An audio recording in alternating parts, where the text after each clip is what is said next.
Welcome, friends. Welcome, everyone, to our Electroculture series with Yannick Van Doorne. Today, we are at class lecture number 5. We're going to be discussing circuits and spirals and the copper harmonizer. So welcome, everyone. Welcome, Yannick. Hello. Hello, everyone. So next presentation about Lakowski oscillation circuits, Ighina spirals, Fibonacci spirals, copper harmonizers. So all kind of spirals that we can use in our gardens. All very simple techniques that we can do with just a copper wire or aluminum wire or even iron or galvanized steel wire. So with really easy to find materials, and that can have huge effects on our plants. So welcome to everybody. I'm very happy to be here and to share with you all that knowledge and experience and testimonials. So let's begin. So here you see on this first page image on the white bottom, the Fibonacci spiral, and above it, thunder strikes. Well, to begin with an anecdote, I read in a book, an old book about atmospheric antennas and electricity of the air. I speak about an old book around the 1800s, or even, yes, 1800s, and in that book, they speak about even older knowledge from the Middle Ages. And they were talking that curvature, that iron that is curved is a better antenna than a straight line for electricity of the air. And they could see, they could even predict thunder strikes or a storm coming by looking at the curvature of iron, and they could see the electricity coming out of the curvature. And it was more easy to see with the naked eye on a curvature of a steel or iron wire than on a straight line of the same iron. So that is very interesting, because when we look at old antennas on churches, on temples, on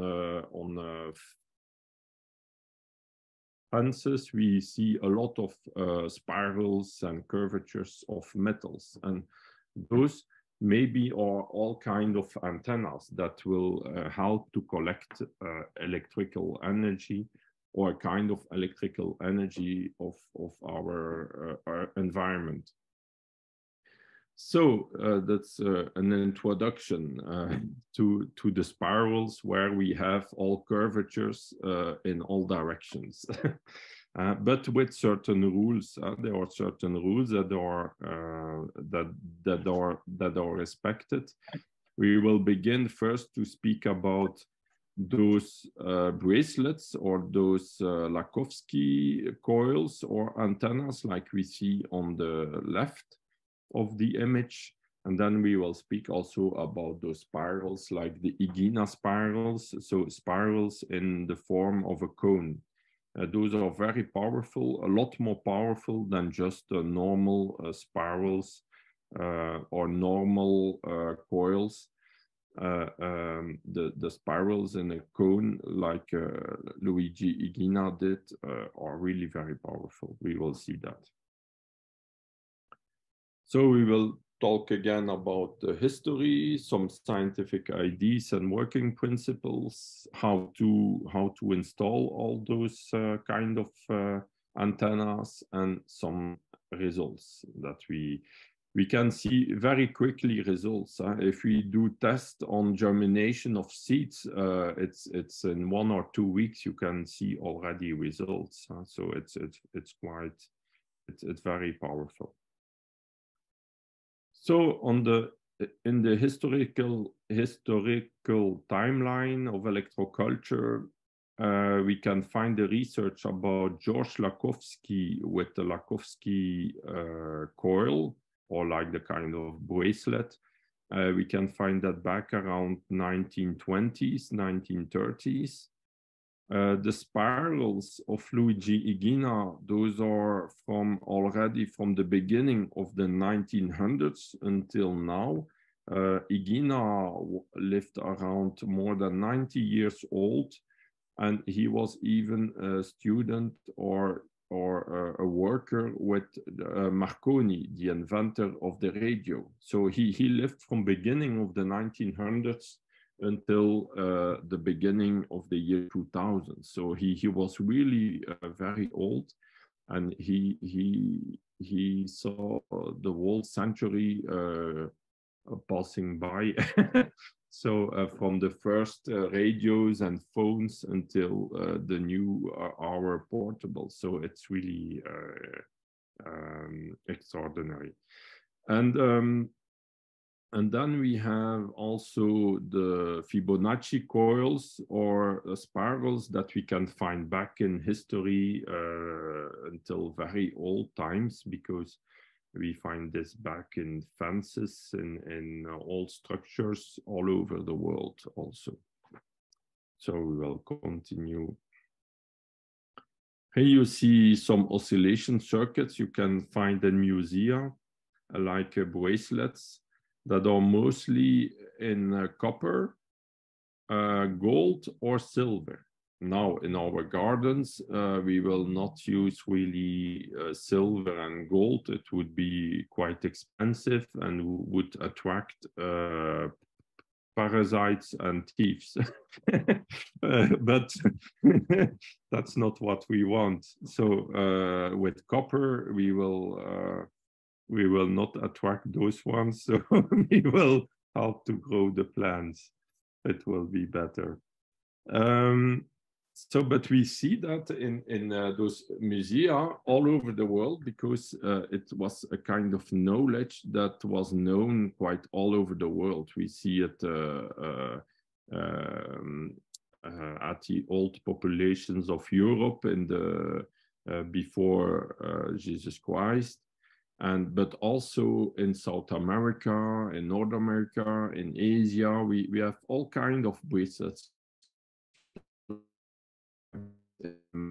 And in old writings we can find back even, but I have to find back again the exact source, but I read somewhere that they were telling that they give those bracelets to the soldiers to be really strong and healthy and very aware with a clear consciousness. So to be strong and to be strong to survive. And this is also really what we want for the plants, to be strong and to have the best energy. So they knew already in the past times that it helps to be strong, even if they didn't know the exact scientific working principle like we know today, or like we have some theories of George Lakhovsky about this. They knew already that it was very powerful and easy to do. We see also that on the ends of the bracelets we have like balls, or like little coils, or like bigger, or like it's the thickness of the wire that is bigger. So this is to increase the capacity. If we look at Lakhovsky coil in an electronic or in the electrical theory perspective, then it is an RLC circuit. It's like a kind of radio circuit with a coil, but a coil with one loop, with only one loop. And at the end of the coils, we have those balls, or those the wire that is thicker, and this creates a capacitor. It's like a reservoir of electrons. It's like it will increase the electricity in the coil. or the charge, you could say. And then it's made of a highly conductive metal. So like gold, it's one of the most highly conductive metals, or silver, or copper. And RLC, and then you have the L is from the inductance, because it's a coil. And then you see in some of those coils that you have like a wire that is wrapped around another wire, or that is like so that it's to increase that coil effect. It's to increase the inductance. And then you have R is the resistance. So here we have a very weak resistance because it's a metal. So, and when we have the values of those three RLC, then we can even calculate a resonance frequency. And this frequency is like a radio frequency, like we tune our radio to capture some radio frequency, some sound, or a radio channel, a radio channel. Well, and then that radio frequency will make that we can capture even more subtle frequencies, like on a radio channel. And so it works like this. Then you can understand also that as soon as you change one of those values of RLC, of the circuit, it will change the resonant frequency of the RLC circuit, of the radio. It's like a mini radio. Well, and that can also help to understand why certain sizes or certain materials will change the frequency. And so if we make different coils of different sizes, they will have different effects, or the one can be a lot more powerful than the other, because the one will be a more optimum size than the other, or the one, maybe you make a coil for one plant and it's a radio channel, I love plants, the plant will will like it better than the radio channel I hate plants, to make it simple. So there will always be an optimum, and that can explain why certain will have really huge results with certain circuits and other less, because a slight change of your circuit will change the frequency, and so it will change the intensity or the effect. But however, we don't have really the precise measurement tools to be able to measure what will be the best size and what will be the best distance between the ends, for example, because this will also change the frequency. What will be the best thickness? We don't have measurement devices for this, so we can only trust what we see on the plans. But what we see is that in most cases, if you just respect certain basic rules, you will have good results. But just to know that with certain circuits, you will have better results than with other. But in most cases, you will always have good results. I never saw bad results with this. And so we will see how to do. In the most simple expression, it is just a copper, in the most simple expression and in the practical way for our gardens, we use just a copper wire, for example, that is in an open loop that we put around the plants. So it's as simple as this. And it's, you see that it's very cheap to do. So that was the first experiments or the image that we see all over internet and books and everywhere about this technique, because it's the first image we have of the first experiment of George Lakhovsky with this technique. So he inspired probably, for sure, of the old bracelets we find all over the world. And then he tested if there was a scientific background or use for this, if it has really effects on plants, for example, on living organisms. And so he tested it on geranium plants. He inoculated a row of geranium plants with cancer, with a kind of plant cancer. So it was inoculated on 4 December 1924, it is written. He made a copper loop that he positioned around one plant that you see in the middle. He put the opening on the north side in that case, and he put the loop like in an angle of 30 degrees.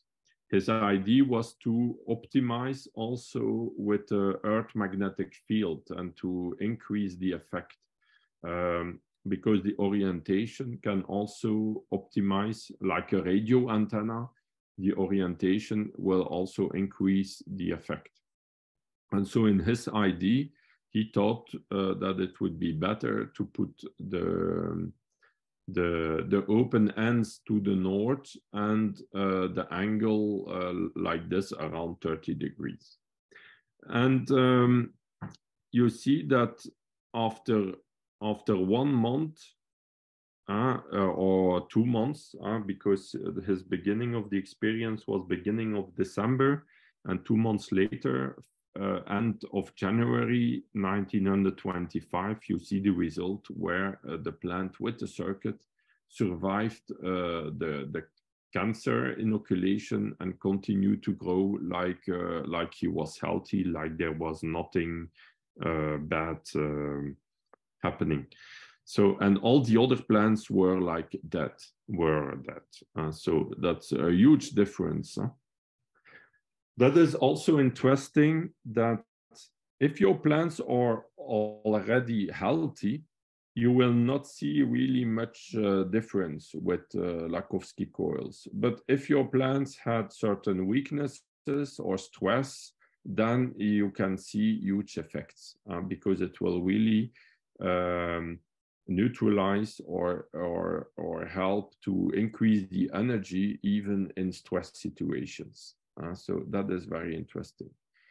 Now almost all plants are in stress situations because we are stressed, even if we consider a human as a plant. we are all stressed by electropollution, for example, while the plants do.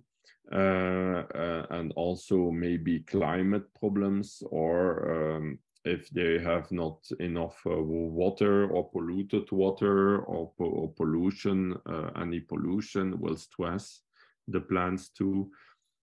So with the Lakhovsky coil, it will help to relieve all those stresses and to increase the energy that they lose otherwise with the stress. You have one book that is really very interesting to learn, to read if we want to go more in depth in that knowledge. It's a Cellular Oscillation from George Lakhovsky itself. I would advise to read really the books of the inventors themselves and not the before the books of the people talking about the inventors. Because when people talk about the inventors, they have all their own interpretations and ideas, and it's not always really right.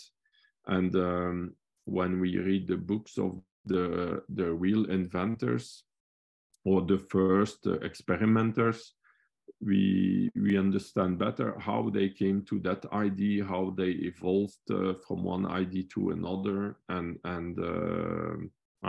in my eyes, it's more interesting because it makes us understand better the idea behind it and how it works. Yeah, so we continue. Lakowski, he tested with different materials, that kind of circuit. And he tested it also, like, for example, with lead, or yes, it's lead, the kind of metal. And with lead, the plants stay very little. So that's very interesting. Because when a plant or an animal is polluted, intoxicated with lead, then it acts against their growth hormones. And for example, humans or children that are intoxicated with lead stay little, they don't grow as much. Well, here it's interesting that when you make a circuit in metal of the metal lead, the plant will react as it is intoxicated with lead, but the plant didn't absorb lead. It is just in the radio electromagnetic influence of the antenna in lead. So, and then this gives the idea to George Lakowski to develop the hypothesis, the theory that all living organisms will materialize the products in which they bought, or of their environment, of their close environment. It's like a radiation. Each metal, each product that is widespread around us will radiate its own frequencies and energies. And then he developed the idea that the living organism will materialize the products in which he lives. If you live in a plastic house, maybe you will be influenced by plastic frequencies.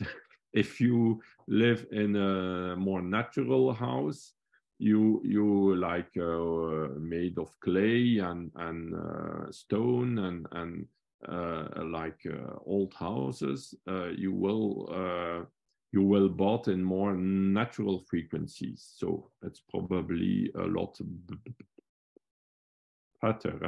better. And so he developed that idea. Now, I don't have that idea that we materialize the material, but I believe, like him, that we are influenced by the radiation of all materials in which we bought. And the Lakowski coil, or that kind of coil, will increase the frequency inside the coil, but not outside. So that is why it has a very local effect. When you make a coil, it will increase the energy, or the electromagnetic energy of those frequencies of the material inside the coil and not outside. It's like it neutralizes outside and it increases the frequencies inside. He did a lot of experiment with different metals, but the best, most useful metal, I would say, was copper. With other metals, he could have also good results, but also sometimes very bad. But it depends what you want. If you want to have bonsai plants, then you can use a lead circuit. But if you want healthy growing plants, copper circuit is very good. He made after it, I will look, after those experiments, he made a lot of bracelets, necklaces, and things like that, that he distributed with doctors to patients that had cancer and to help them for healing. And he also developed an electronic device with that principle. Like he also developed bracelets and necklaces, I was thinking, oh, maybe it's not so important to orient the circuit with opening to the north, because you will not walk with your bracelet or your necklace with the open ends always to the north, but it will also work. And so I began to do tests on plants with other directions, and I saw that it works also very good. And I began to do experiments with the bracelet or the coil on the soil or around the branch of a tree, and I saw also good effects. So it's not, the orientation is not so important, but we will see certain rules that we can respect to increase the effects. There are certain rules that really increase the effects, but if you put it in other orientation, you will also have effects, but it will just be a little less. What else? Ah, yeah, so when he made the device, the electronic healing device, he could, in a little book, you can read a lot of his testimonials on people that had cancers. Well, what is interesting is that then he used different metals, a combination of different metals. And why did he do that? Because his idea or hypothesis of the working principle of the circuit is that it creates like a kind of radio resonant frequency that will be like an antenna for really a big broadband frequency spectrum. So of a lot of other frequencies. And he supposed that the plants, when they are weak, they have a lack of certain frequencies. It's like they have holes in their broadband normal frequency spectrum. And then they will be like nourished by the frequencies sent out by the circuit.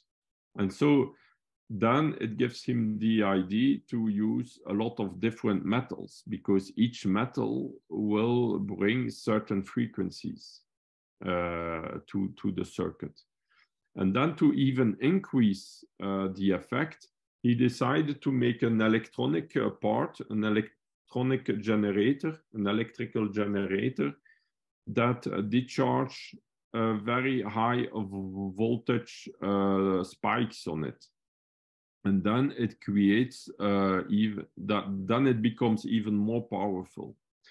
An example, if you want to heal a plant or help to increase the energy of a plant, you would need to put a circuit like weeks and weeks or days around the plant. Or even if you want to increase your own health or well-being, you would need to put the bracelet or the necklace or the belt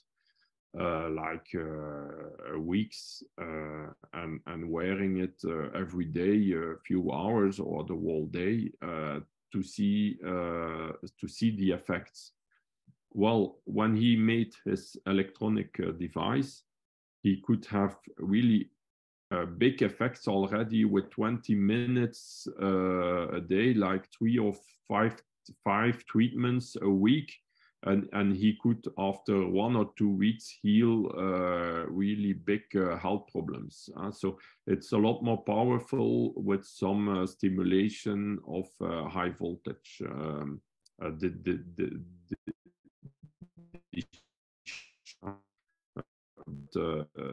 That makes then a device to make it therapy. You can find that in his old books, how he did, and he had also patents about this.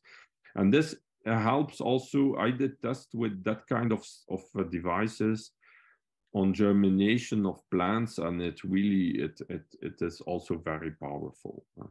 It works very well. So we continue. So other examples from musea that we can find. You see all kind of bracelets like this. They call it torcs. When you look on internet or in musea, they call it torcs, T-O-R-C-S. So that's, for example, an image from, I think, the British Museum in London, where we find this. Here, other examples. So it's almost the same, but so you see the spiral on top. Well, that's also close to the spirals that make a big buzz now on the internet of people wrapping a spiral around the stick. Well, it has also certain effects.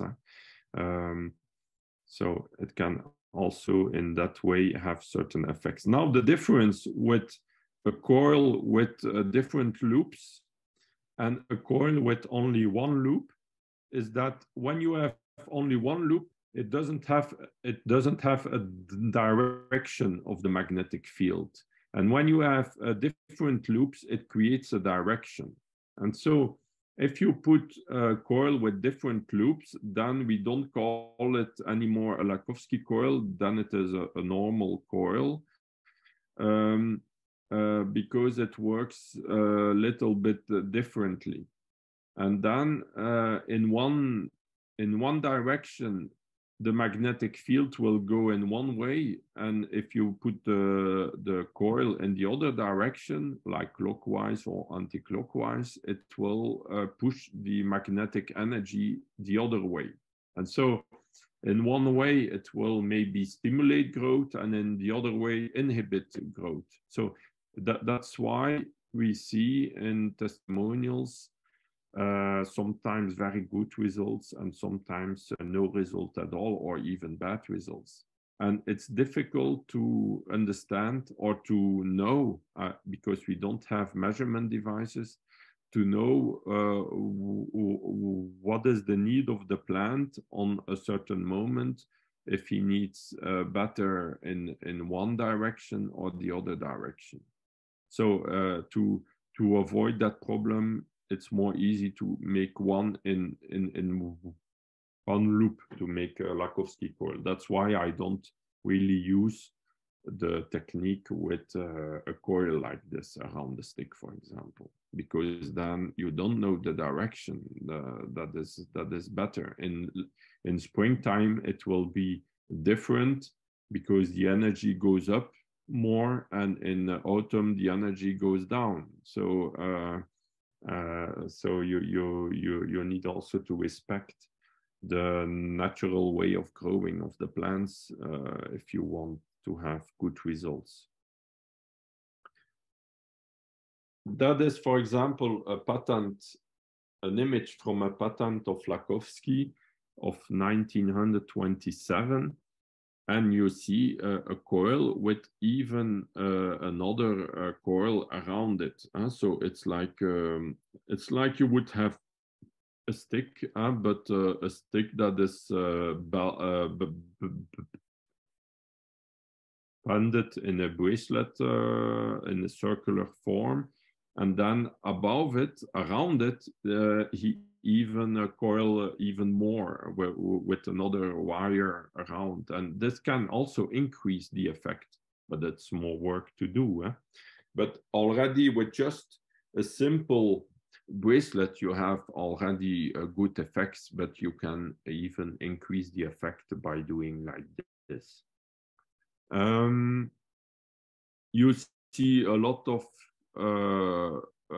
titles of articles he had in the Academy of Sciences of France. So it was really official science in that time. So between World War I, World War II, in 1925, 27, 28, 29, it was really official science.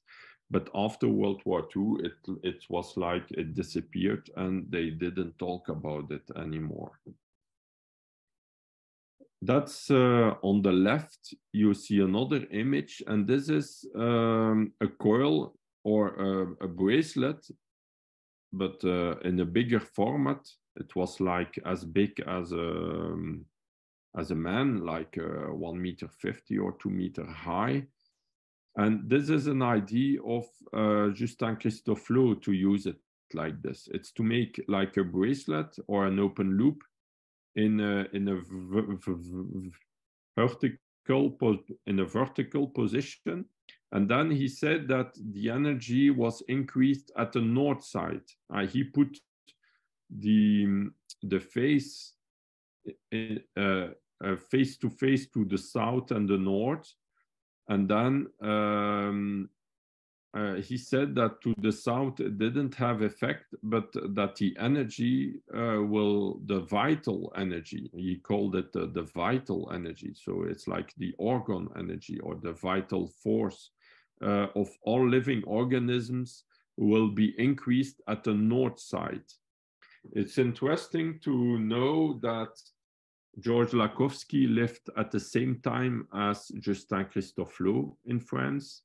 Justin Christophe Low, he lived close to Paris in a town, les-Yvelines. And Georges Lakhovsky, he worked also in Paris. So maybe they knew each other, maybe not. Difficult to know. I never saw an article about the two together, but they worked on the same energies, I would say, or the same knowledge in a certain way. Christophe Low, he was working on plants, and Georges Lakhovsky did experiments on plants, but his working goal was more to heal people, to help people in hospitals. And so that idea of Justin Christophe Low, I developed also with the Lakhovsky coil, and that gives me the idea to put the Lakhovsky coil around the branches of trees, for example, and to put it on a branch that is going to south, and so the tree trunk is on the north side, and so to help the tree like this. And this works really very good. I tested it already since several years, and it works quite good, and it's very easy to do like this. You don't need to put it on an angle with the opening to the north. No, you just put it around the branch, like you have a bracelet around your arm or your wrist, and you put the opening just to the lower part, like this. But even if you put the opening at the other sides, it will work too. But I think it's just to make it easy. But maybe it worked better with the opening to the earth. It makes us also think about door openings.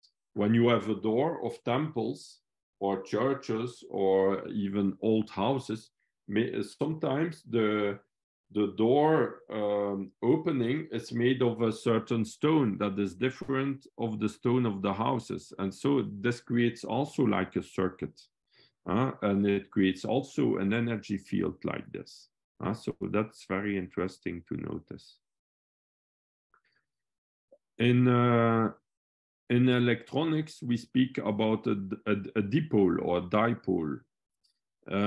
So it's when you made a straight line, it's like a dipole used in radio circuits. But when you make a loop, it creates like a radio circuit in a loop, and then it will influence the energy only inside the loop, like I told. So that is really electromagnetic theory and knowledge. There's nothing new age about this. This is really very very scientific in a certain way. Yeah? But in a certain way, a lot of scientific people doesn't believe in it because they think it's so weak frequencies that it will have no effect. But like we saw in electroculture, it's not about the intensity of the frequencies that is most important. It's more the quality and to be on the right frequencies and the right tune. And so here we will really attract or increase the natural frequencies. So it's only good. Huh? It's and that's what we see on the plants. It's the results that counts in my eyes. So like we see very good results. It's very interesting. Even today, sometimes people tell that maybe with the electropollution of today that was not there a century ago or 50 years ago, maybe it will not work today. Well, it works also today. Yeah? It's not because there is electropollution that it doesn't work. I would say even that it works maybe even better in the way that with the electropollution, all living organisms are like stressed with this. And when we will increase the natural energies with those kind of circuits, it will really relieve the stress and will make that the plants can grow again quite normally. It's like they grow again normally. Because it's not normal that a lot of plants become sick today, and that we see this as a normal situation. No, the normal situation is that all plants and living organisms are healthy, and that sickness is only an exceptional an exceptional rare situation. Well, with Lakowski coils, it will help to get again a normal growth of the plants in a certain way. So that's an example of coils I make of bracelets with just a copper wire that is wrapped around each other. Quite nice bracelets, and I make also in silver, and I make also big ones, and those big ones I use for the plants with very good results. The big ones I also choose to use the sacred cubit, or the royal cubit length, and this is also inspired from Slim Sperling's work. For the one that knows about Slim Sperling, he has written a book. It's a dowser from 20-30 years ago. He died a few years ago, and he did experiments also with Lakowski coils and more. And one of his first experiments was to use Lakowski coils in the size of the royal cubit, and then he saw huge results. And so I did this by reading his book, and I tested this, and we will see some results. It's really working very well. With those circuits, I have almost always very good results. But you can also make it more simple with just a copper wire, and it's also very good. It's the most simple way to do it with a copper wire like this. But if you can wrap it together and optimize it with the size, it's even better. And at the end, you'll see at the end of the loops, I put beechwood pearls. So, and the idea behind it is to combine wood with the copper. And beechwood with copper is it's a kind of energetic combination that I found to be very powerful too. So like this, we have like 3 effects in one. We have the harmonizing effect of the combination of beechwood with copper. We have the increased effect of the size of the royal cubit, and we have the effect of the Lakowski coil in copper. So it's it's an optimization, we could say. I make also belts like this with copper wire, and this is very useful for humans, but also like, for example, if you want to energize a water or your bottle of wine or your fruit or your vegetables in the kitchen, or your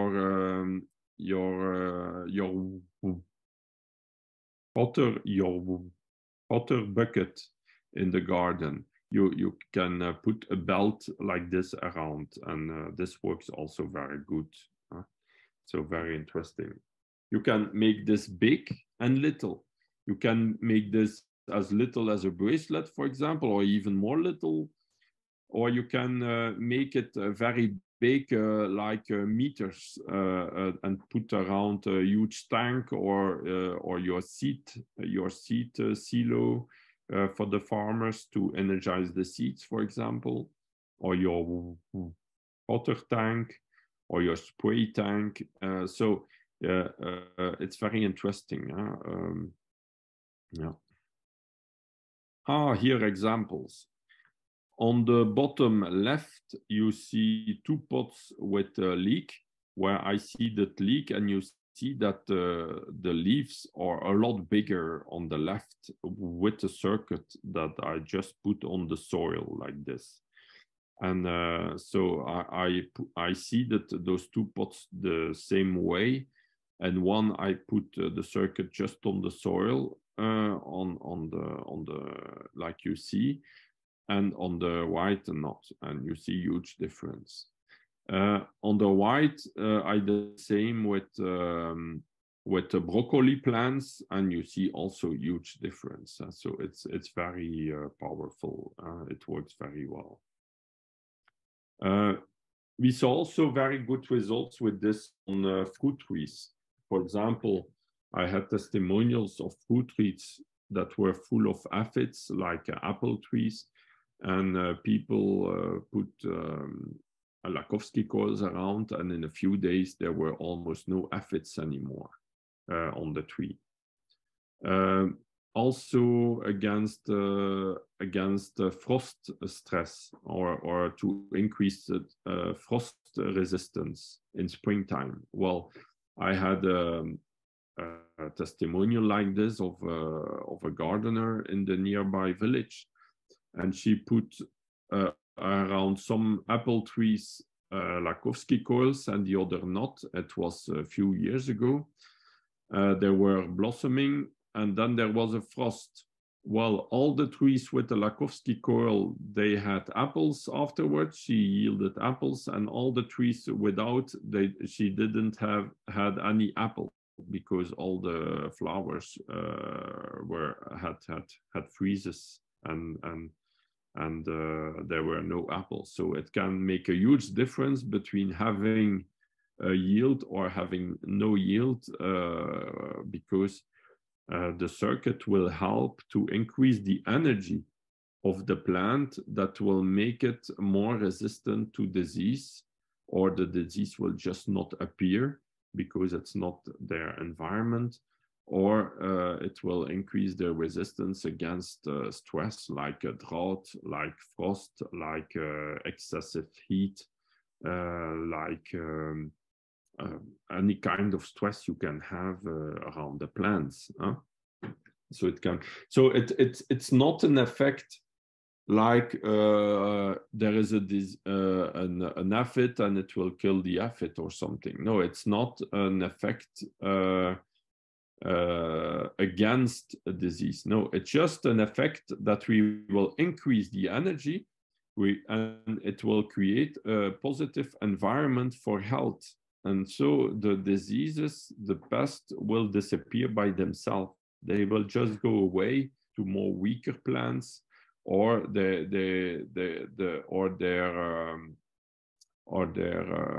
or other animals or other insects, or the birds will clean it up. It will create a positive, healthy situation.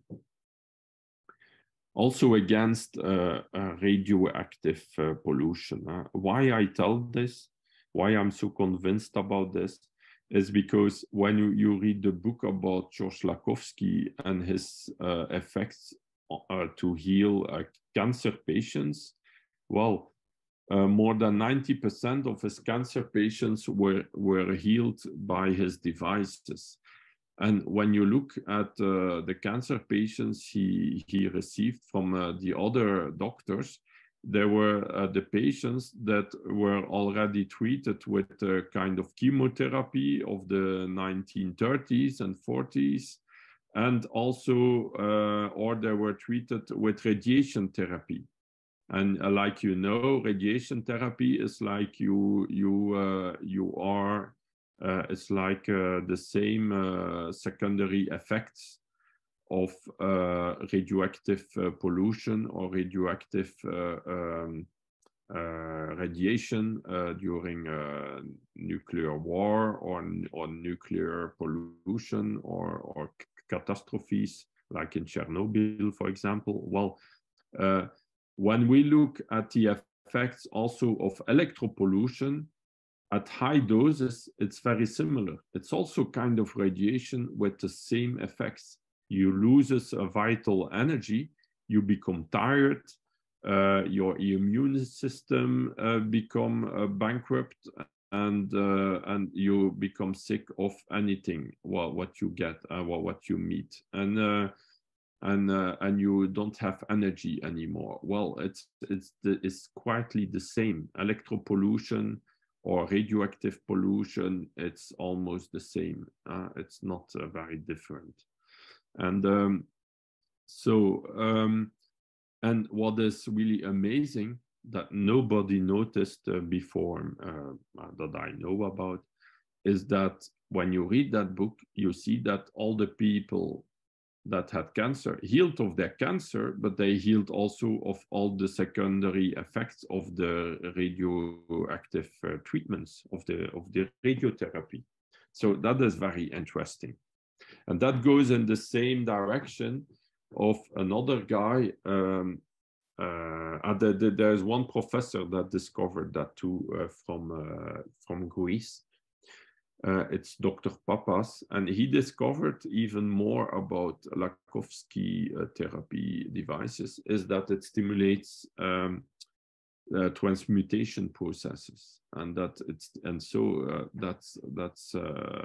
maybe also one way it stimulates the healing process, because if a plant or a soil is polluted with molecules or atoms that has not to be there, with bad frequencies, well, the Lakhovsky coils or the Lakhovsky therapy will help to transform it to neutral molecules or other atoms that are not that are healthy, that doesn't make harm. So very interesting. I think there is really a lot to discover there and a lot to apply. This can really make a huge difference in our times where we are like polluted from everywhere. We have solutions or possible solutions with that kind of techniques. So here you see some drawings, how you can install those Lakhovsky coils. You can put around the roots of the tree. When you plant a fruit tree, for example, you can just put around the roots. It works. I think when I see the results I have in my garden, that it works less good than above the soil, but it works also. And you can put it just on the soil, on the bottom, around the trunk or around the plant, or you can put it with a stick to hold it at a certain angle and with the open ends to the north, for example. Always better to put the open ends to the north, but it will work also in the other directions, but just less good. That's what we think.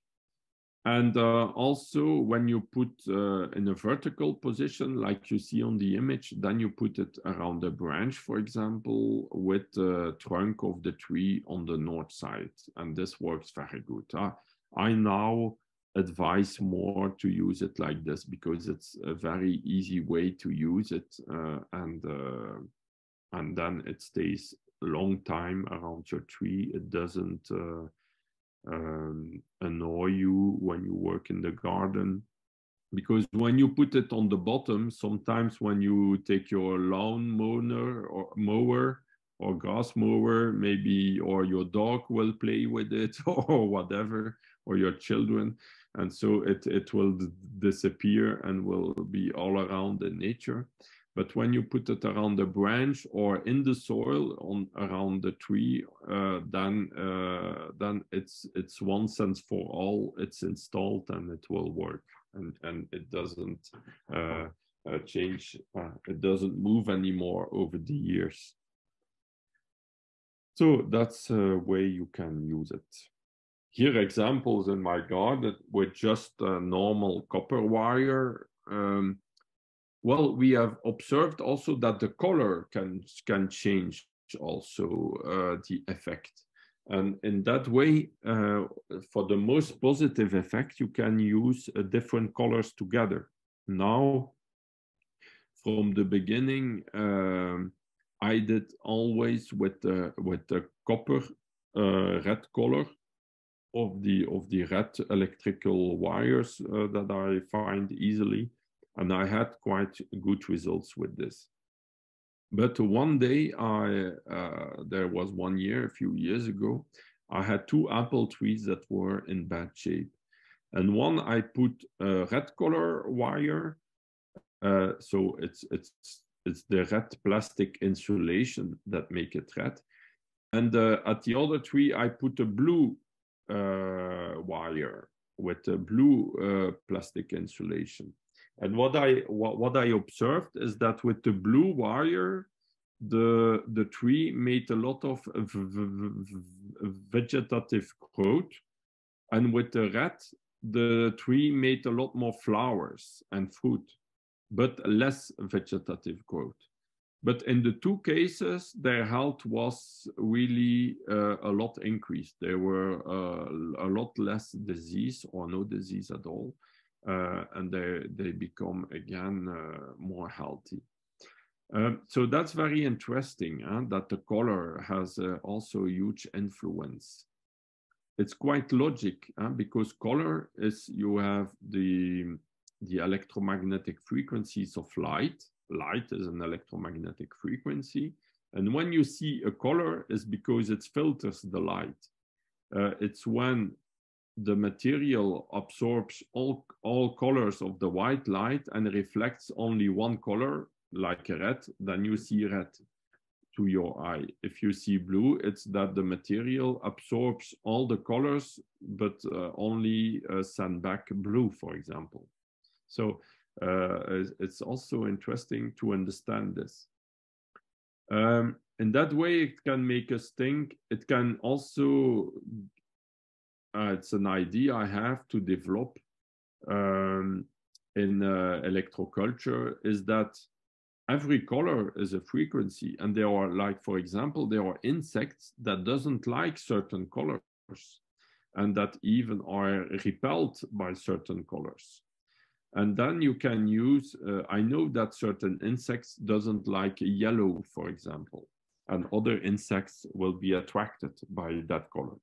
And so you can use, for example, plants or flowers to grow close to other plants that and to use the colors to protect the plant against certain insects. But that is a whole new domain to explore and to discover. But I'm sure we will discover a lot of things just by observing the colors in nature and the influence the plants have on each other, also with the colors.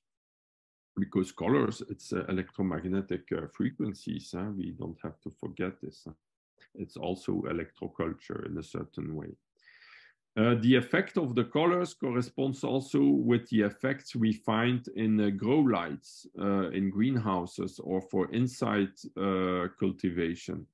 You have lights with more blue light inside that will stimulate vegetative growth, and then you have lights with more red light inside, red frequencies that will increase flowering. So it's something that is very well known in the growing industry and in science about the influence of the colors. Also, when you use a net against insects around your plants or in your greenhouse or against hail, well, when it will be of a certain color, it has been observed that it will increase vegetative growth and have less flowers. So if you put, for example, a blue color net around your apple tree against hail, then the tree is growing, but you don't have flowers and fruit, so it's not a solution too. So that's all things we can pay attention to if we know about this, and it can make a huge difference. The best is to use all colors or to use, for example, the two colors, the red and the blue, and then you have a complementary effect. So that's what I would, if you have colors, it's to combine red and blue, or to use no color at all, like pure copper, for example, like my first the coils I showed just before.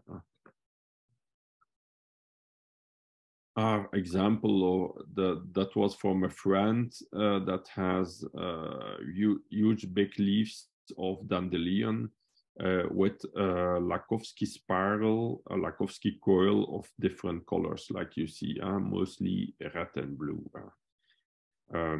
So I don't know in Canada, but here in our region, it's really a dandelion year. There are a lot of dandelions everywhere this year. It's amazing to see that. I combined also that technique of the Lakowski coil around the magnetic, the Earth magnetic antenna technique. To see if I could improve the Earth magnetic antenna, and I observed that it even improved it. The idea was to see how I could radiate or increase the area of influence of the Earth magnetic antenna. And with the idea of Justin Christoflo of putting the Lakowski coil in a vertical position, and that it will increase the energy on the north side, it gives me the idea to put it around the Earth magnetic antenna that is always directed south to north. So, and it's a perfect combination. It increased a lot the effects. I saw huge results. And so now, since that time, a few years ago, I observed this. I put now always a Lakowski coil around my Earth magnetic antennas to even increase the effects. You can also put like a huge Lakowski coil on the south side of your room, for example, on the wall, and then it will increase the vital force energy to the north and will like spread over your whole room like this. It can be also interesting to do that. So that's an idea of doing it on large fields. Then you can put a wire or like a fence wire, like an electrical fence wire, all around the field, and then put electrical discharge on it. But then you if you want to have the Lakowski effect or the open bracelet effect, you need to let the fence open and then just put electrical discharge on it of high voltage. And this works very well. I observed this by kind of by accident on the prairie of my horse, where the grass is really always growing since I've put the fence like this. because my fence, I had like, how to say that, a little barn where my horse can go on the border of my prairie. And so the fence was in an open loop. And then I observed that the grass was really growing better than on the prairies around where there was no fence. So, and even when the grass is very little, my horse is always grazing the grass. It's really interesting. And so that's a quite easy way to make it on big areas to stimulate growth in a kind of a little bit electrical, but also a natural way, and to increase growth in big areas of hectares. Can be interesting. So I'm developing a device to do it like this also, to increase even the effect. On beehives, since 1 or 2 years now, we are in 2023, I put a Lakowski coil now on the south side also, and it seems to work also very well on the beehives like this. And so the idea is to increase the vital force to the north, so to put the beehive on the north of that Lakowski coil. I put also a magnet on the south and north of the beehive. If your beehive is oriented in another position, you can also do it. You put it just on the south wall of your beehive, or the most south wall. Can be southeast or southwest, but you put it where the most south side, and it will also have effects. And you can also even put a pyramid on top of it, but that's something to experiment.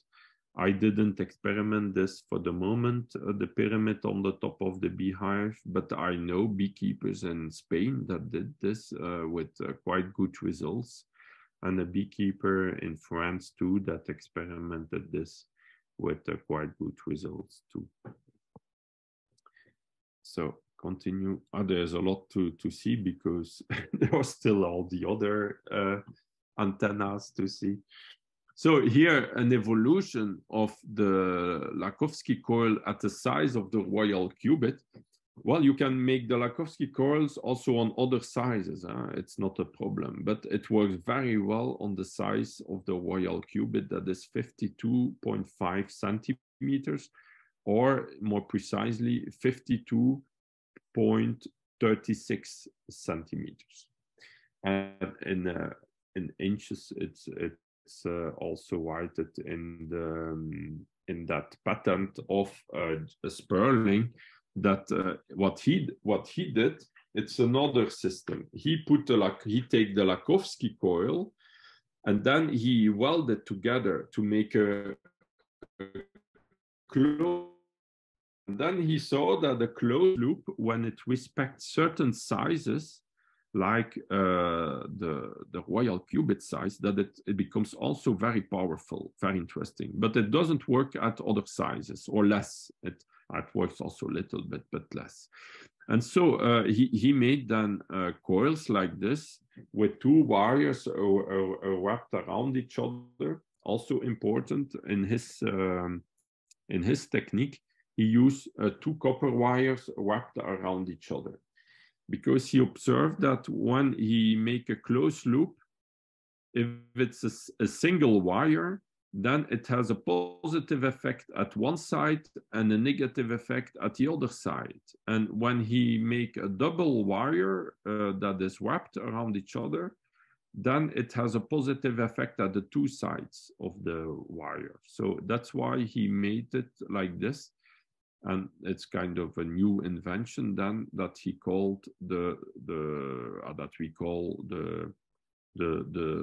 Sperling ring, or the slim Sperling ring, or the royal cubit ring.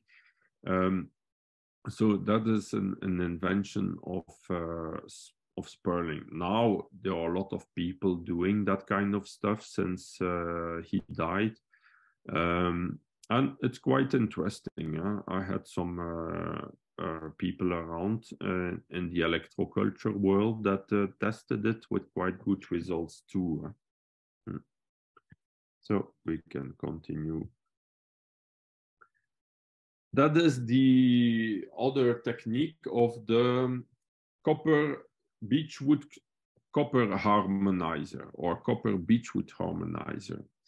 The idea behind it comes from the work of Victor Schauberger, that was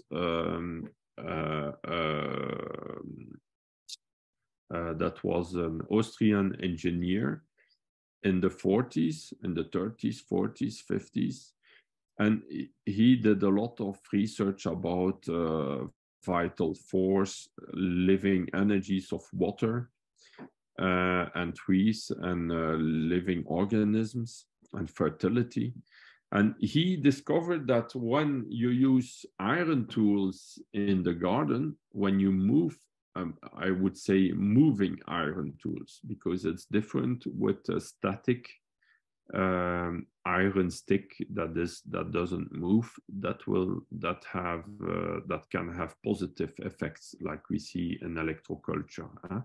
So iron is not bad in itself, but when you move iron tools, he discovered that it takes vital energy from the soil. It disturbs the fertility of the soil.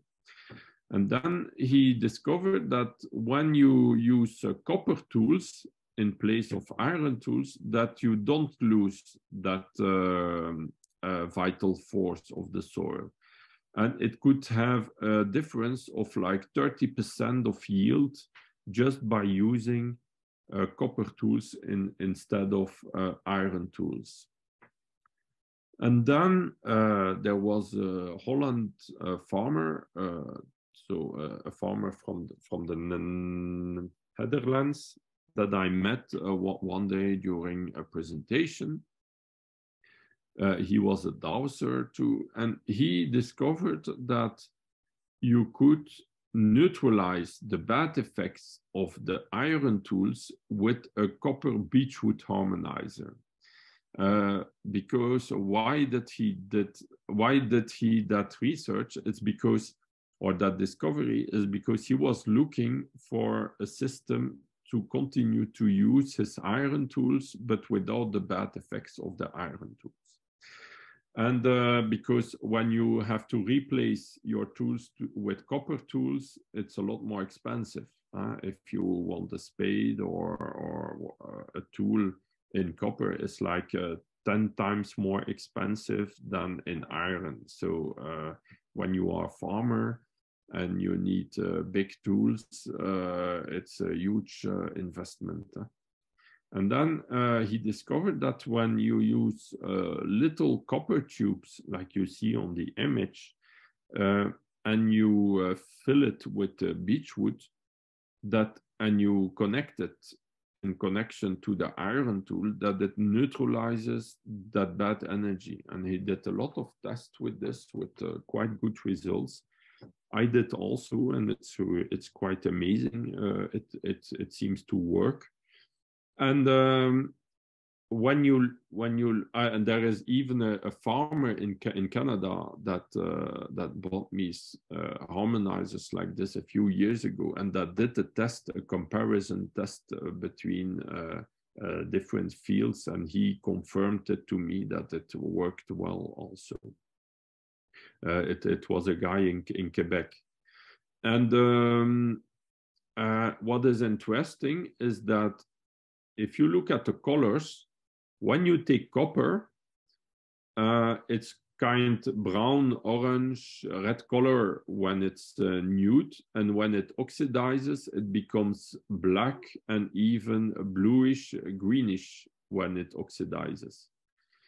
And when you look at the sky, or the earth, so the earth, it's more brown, and when it's a sunny sky, it's bluish, or you can have gray clouds too. It's gray. So it's like the energy, when it oxidizes, comes from the earth to the sky. And when you look at iron, it's exactly the opposite. When it's nude, it's like grayish, bluish, and when it oxidizes, it becomes reddish, like rust. So it's like it's the energy from the sky to the earth. Very interesting, because you have also the effect or the symbol that the sky it's more masculine, and the earth is more feminine. And you have also the book of maybe you know about this in psychology, the man comes from Mars and the woman from Venus. It's also funny. So the energies are like very complementary. Very interesting. You have also the planet Mars is in symbolic, it's iron, and the planet Venus, it's symbolic, it's copper. And the planet Earth symbols zinc. So it's also interesting to see that those three metals, and zinc is very important for fertility too. It's not in that harmonizer, but it can be interesting to explore some about this. So in a lot of electroculture antennas of Justin Christophe Lowe, for example, we find those three metals back: zinc, iron, and copper. Also interesting. So examples how to fix it: you can just fix it on the wood close to the iron, and the wood will conduct that energy to the iron. It works fine like this too. The size of the copper beechwood harmonizer is not important. It can be very little and it works. It's really energetic. It's very strange how it works, but it works. It looks to work. When you do energetic testing or muscle testing, you can really see a huge difference also with it. But you can also find copper tools on the market. The most nice and the inventors of those kind of copper tools is an Austrian company in Austria, in Europe, that makes very nice tools that you can buy. But there are also other companies now doing such kind of tools that you can buy through internet all over the world. And maybe there will be new ones in the future, probably.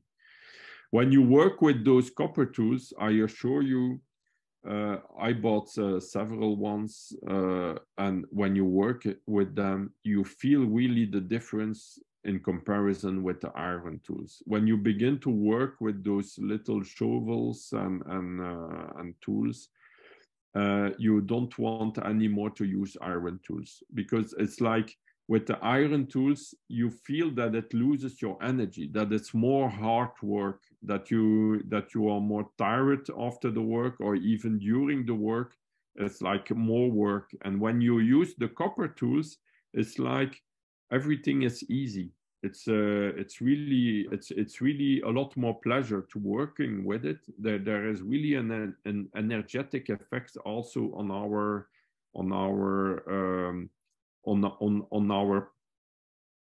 perception and on our own energy when we work with it. And I assure you, it's a huge difference. All people that work with them observe this and see this effect. But like it's expensive, mostly we buy one for our birthday, for example, and then another one the next year, and another one the next year, because it's quite expensive. That's the problem. So now we will look at the Luigi Ighina spirals. Very, very interesting technique too. It's a different kind of energies of those other spirals that we saw until now. So we can combine all those techniques together also. Here, the Ighina spirals, it's not very scientific. You don't have really a scientific explanation of that kind of spirals. It's really, I speak about official science, but or not at this moment. But Luigi Ighina was really an amazing inventor, and he shows with his results that what he invented was really working. He worked always with a lot of different, always with spirals in all his machines, and he could make free energy, free electricity. He could make anti-gravity. He could influence the weather. He could make rain in half an hour, or make sunny weather, even if it was a cloudy sky. And he made his machines running with his spirals. He could make a sunny sky or a hole in the sky in a few minutes, in half an hour. He knew really about how was working the subtle energies, or the ether forces, or how you can call it, in our environment, and how nature works. He really discovered amazing things, and he said that it would take maybe more than 50 years until the people will understand what he really was doing, because he was really far ahead on his time. Like it was like a kind of Nikola Tesla of his time, of our 20th century too. For me, in my eyes, Luigi Ighina was even a bigger genius inventor than Nikola Tesla. Why I say this? Because his inventions are even more simple, but we don't understand until now, because it uses a lot of different concepts, as we know. Even the techniques of Nikola Tesla uses kind of different concepts, but quite similar to the theories of electricity and electronics of today. But Ighina's work doesn't use at all the concepts of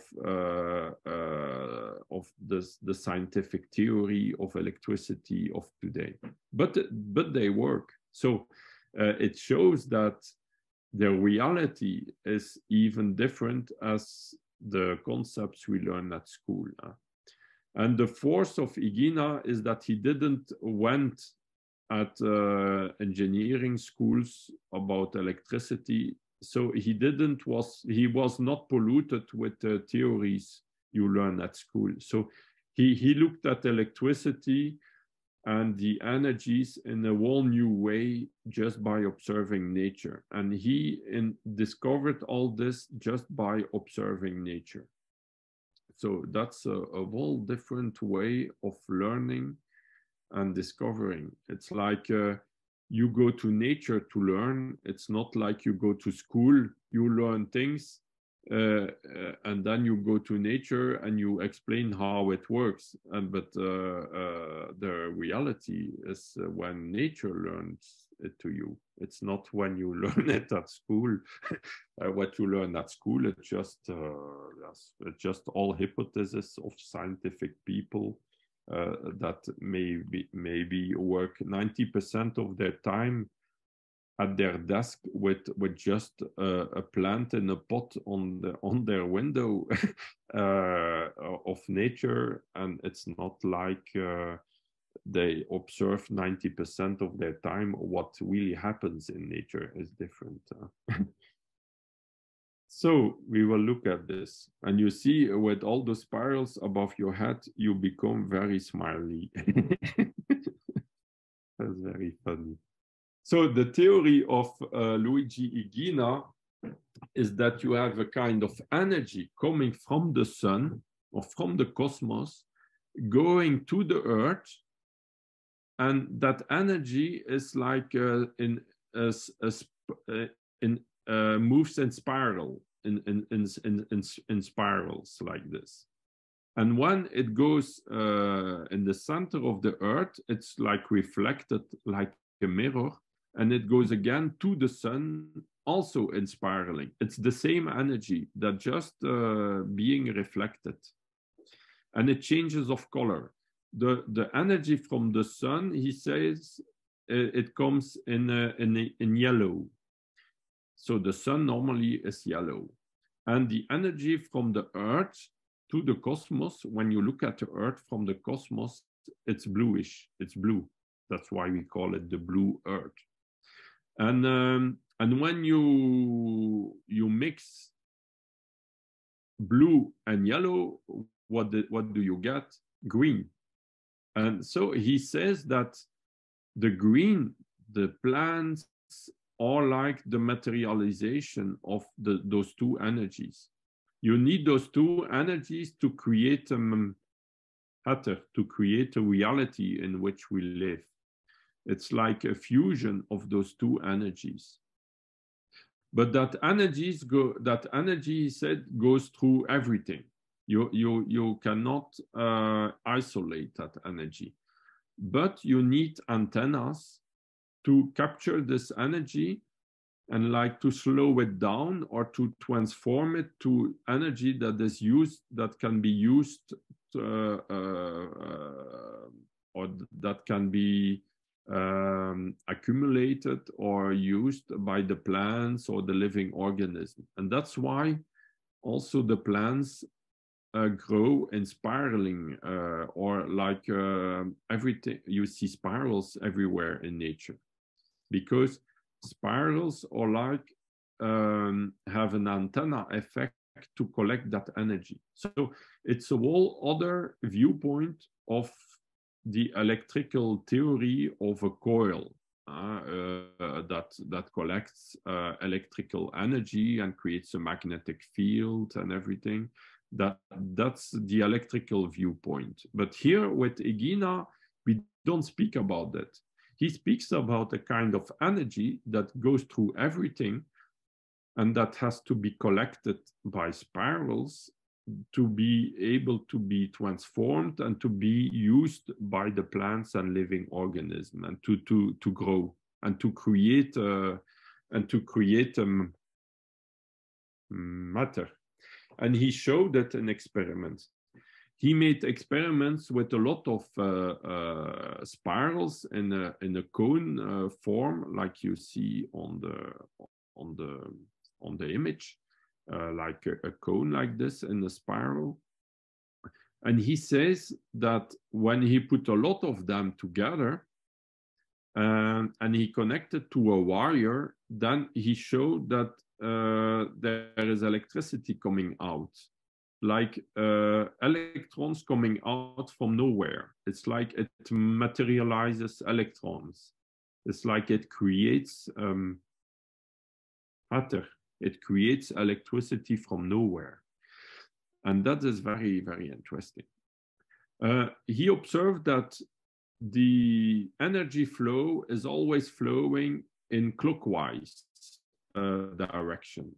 So it's like you have a snail shell. When you look at the snail shell, here I have one, you will see that from the center to the outside, it's always clockwise, always clockwise.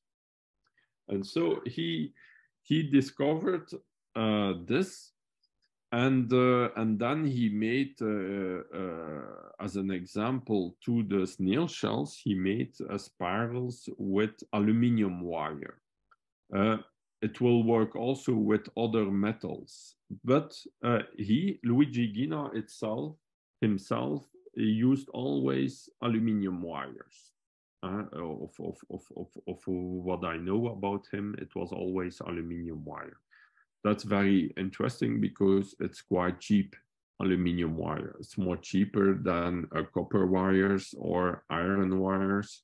But you can use, in some countries, sometimes other metals are cheaper, it depends.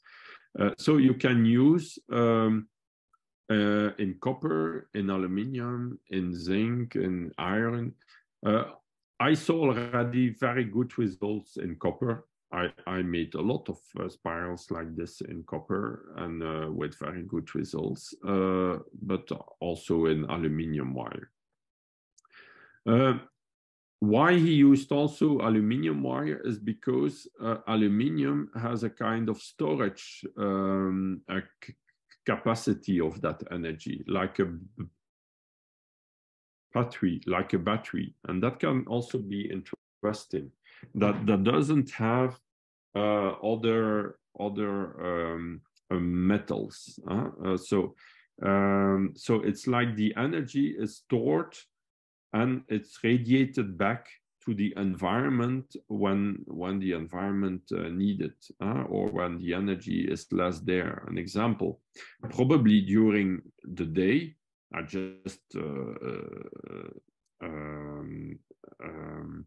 just a hypothesis I'm telling you, but probably during the day you will have more cosmic energy than during the night, because the radiation of the sun is not there during the day. An example, well, then probably those aluminium or storage capacity will continue to radiate the energy in a certain way. He observed also with snails, by experimenting with snail shells, he put in aquariums with a light bulb on the aquarium, and other aquarium on the side, other aquarium on the bottom. And then he observed that the snail shells, the snails will orient their snail shell in the direction of the light source, like to collect the energy. So that's very interesting too. He proved it like this, that they were really antennas. Yeah. So this gives the idea to make like floaters, for example.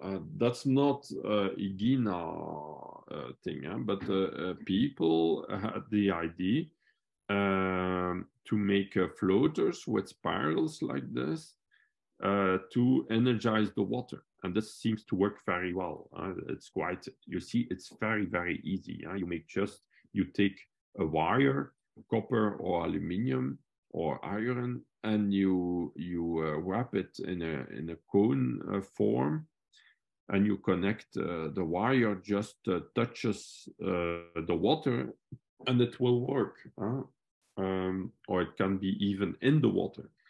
It can be even in the earth or above the earth. So you can combine it also with atmospheric antennas. You can combine it with the earth magnetic antenna if you want, or with or in the water, because the energy goes through everything, even through the earth. So you can put those spirals everywhere you want. It will collect and radiate that energy. And so I did an experiment with my daughter. It's my daughter that really discovered this. She is now 8 years old. It was like 2 years ago or 3 years ago. She was like 5 or 6 years old. And we took 2 buckets, and we put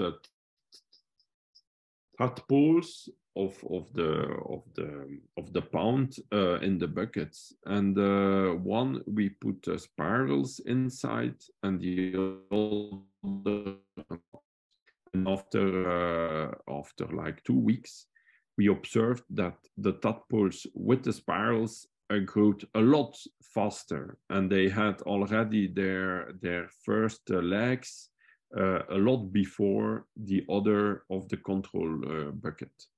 And that's I did this experiment 2 times in a row to look, and it really worked very well. So that's something you can do quite easily if you have tadpoles in your pound today. You can do that. You take 2 buckets, you put some spirals like this, and you observe. You will see really amazing results. you put the buckets in the shadow, not in the not too much in the sun, because they don't like that. But you will see it works very well. Also, I did this test with 2 water bottles. You will see that the water, and I connected with the spirals of 1 bottle. You will see that the water will stay clear, crystal clear, a lot longer than the other control bottle or control bucket. So it's you see it very well. Then it gives the idea, like you see, the really first experiment on plants was not really from Luigi Ighina, because Luigi Ighina, he didn't really experiment on plants, or not of what I know. But he experimented more on the weather, on electricity, on humans, to help our energy also. But then one Italian guy had the idea to put to take a stick and to connect to 2 spirals like you see on the bottom right. And this is a very easy way to do it. You just take an iron stick or copper stick or tube or some metal, and you connect it to spirals to transfer that it will be collected through the stick to the soil close to the plant. And you will see that most plants all around will grow a lot better.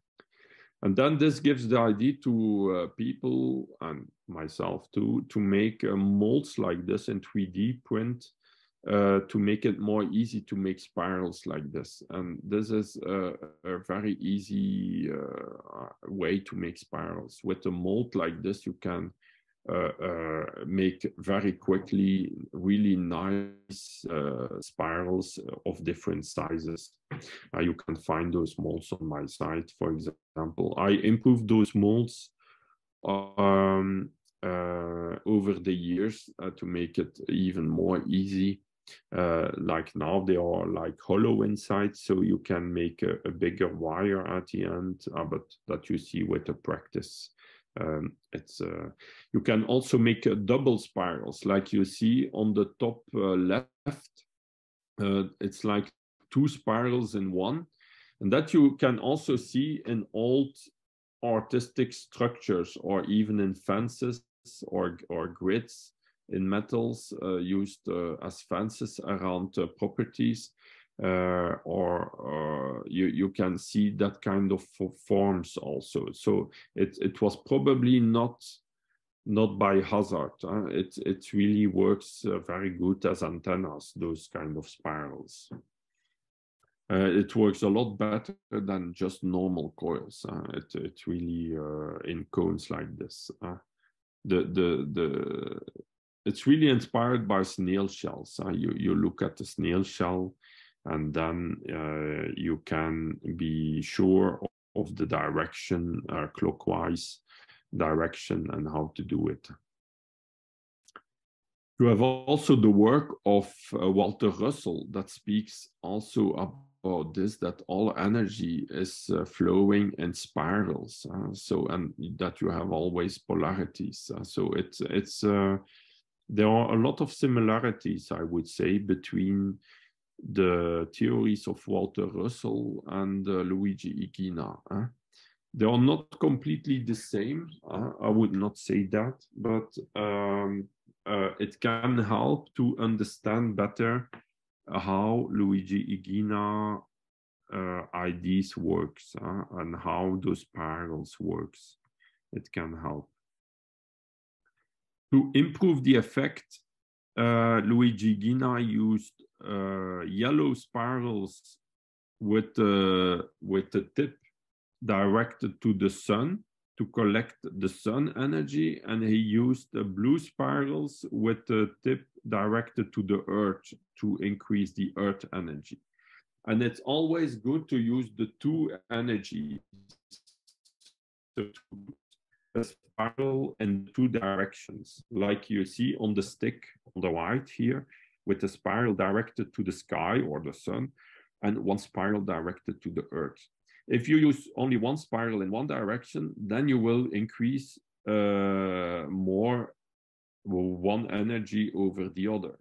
And this can maybe create imbalances. So it's better to always have an holistic approach and to bring a broad spectrum of energy. And to have the cosmic energy as well as the earth energy, I would say. Yeah. Now, next technique, it's the Fibonacci spiral. So that's something else, but also very interesting. In nature, we find a lot of those kind of spirals, even if in our own hand, like you see on the bottom right, you have a kind of spiral in clockwise direction, like the snail shell. If you look in that direction to your hand, you will see a spiral clockwise. If you put your hand like this, you will see like a snail shell. It creates like a spiral. And this spiral is not any spiral, it's also with the proportions of the golden mean. And a golden mean is like when you have a successive different lengths, well, the next length will be like the golden mean multiplied by the previous length. If I'm not, I don't know if I'm clear in what I'm telling, but you can find a kind of rule that you find in all nature. Now, if you look at a kind of spiral like this, I don't know if you see me. Here, it's for you, it's clockwise direction. And for me, from the other side, I see anti-clockwise direction from the center to the outside. And you normally see clockwise direction because it depends what is your viewpoint, point of view or perspective. If you change it upside down or the other way, you will see the opposite. Then you see anti-clockwise direction and I see clockwise direction. When you do muscle testing, you will see that clockwise direction is always better. It's always better. If you look at it in an anti-clockwise direction, it's not so good. You lose energy, but in clockwise direction, you gain energy. So that you can use to put just on the soil like this, flat on the soil, and you will see that in most cases, the plants will grow better. You can also use to have an artistic effect on your atmospheric antennas, and it also helps to increase the energy. It's also very good. It's like an antenna that will also collect energies from our environment differently than the other antennas. And also very complementary, yeah, very nice too. So here, for example, you have a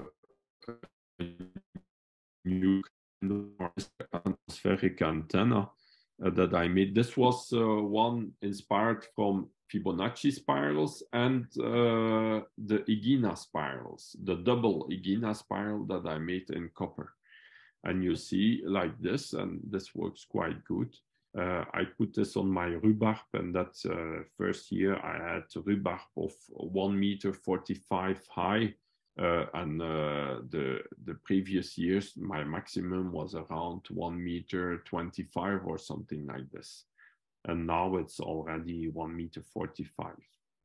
This year it's around 1.30 meters, 33, 35. I have to measure it again, but it's also quite big. Very good. So that can give ideas So all those spirals techniques helps to collect atmospheric energies, but not only. It's not only the atmospheric energies, like we looked already about the Schumann frequencies, the Earth magnetic field, the Earth electrical field. But like we see with Luigi Ighina, it's also more subtle energies that science cannot measure until now, but that also really exists. So it's a lot more than just electricity and magnetism. It's also a lot of kind of subtle energy in our environment that we maybe still have to discover, but that exists. And like in nature, nothing is a hazard. Every form, that's what we see also in the work of Phil Callahan, is that every form, every organ, every hair or organ of a plant on the leaf or the branches, the form of the branches, every plant will act as an antenna and has a function.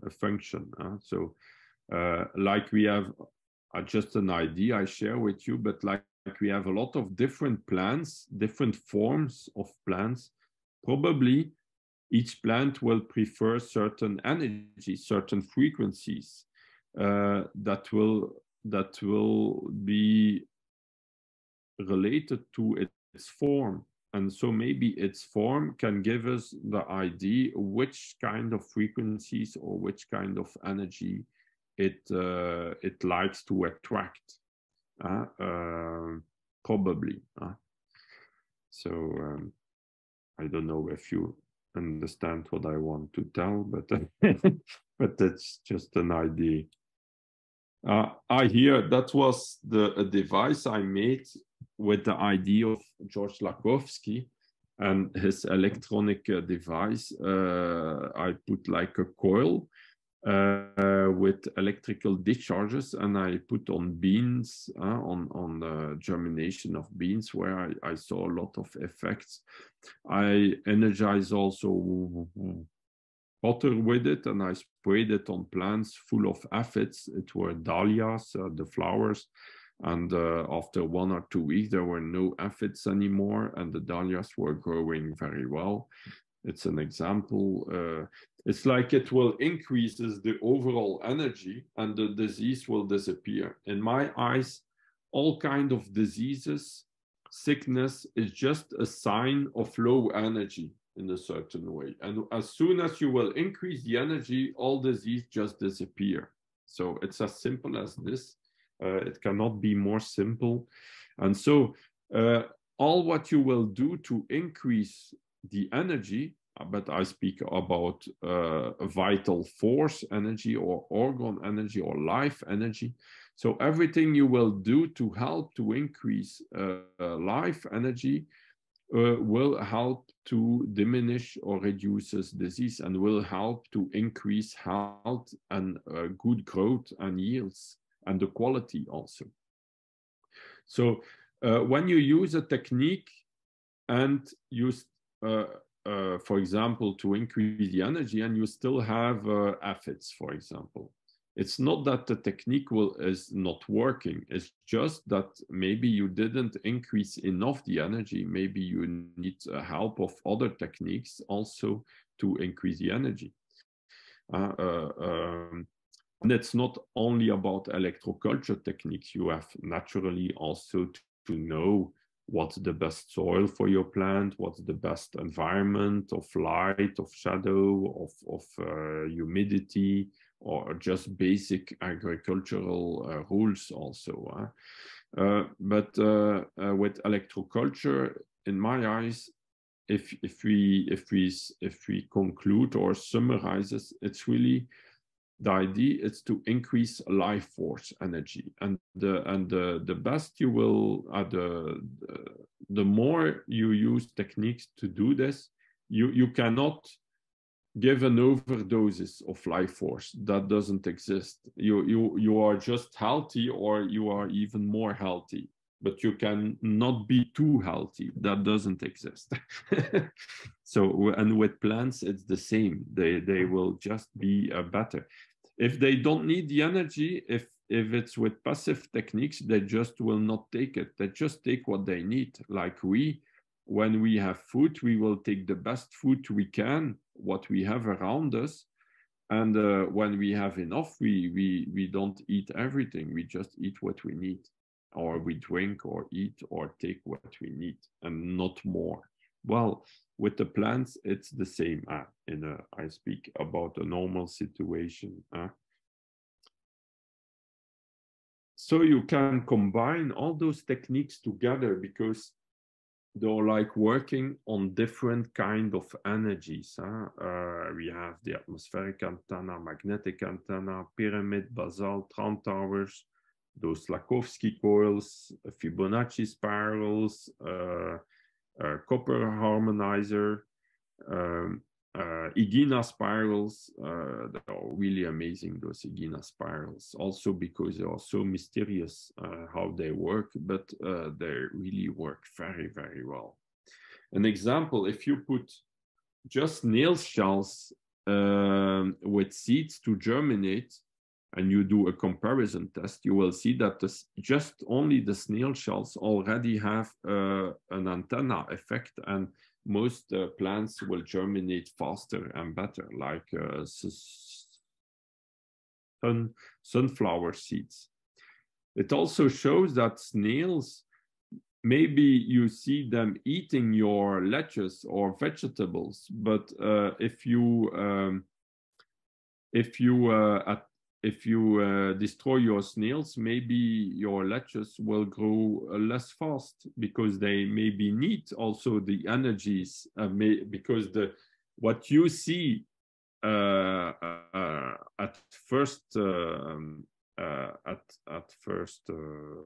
sight is eating a plant. But what you don't see is that the energy of the snail increases the life force and increases the growth of the plants around.